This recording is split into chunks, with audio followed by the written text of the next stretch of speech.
হরে কৃষ্ণ।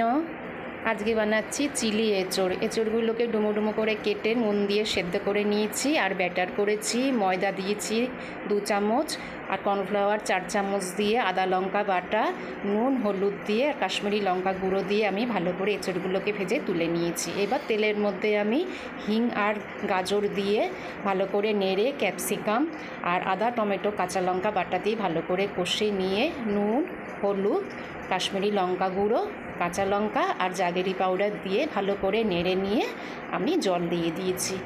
জলটা সামান্য একটু ফুটে উঠতেই তারপরে আমি এঁচড়ের টুকরোগুলো দিয়ে ভালো করে ফুটিয়ে নিয়েছি।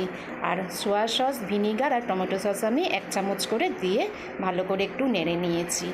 তারপরে এটাকে জলটা যখন ফুটে উঠবে তারপরে আমি এঁচড়গুলোকে দিয়ে ভালো করে ফুটিয়ে নিয়ে তৈরি করে ফেললাম আজকে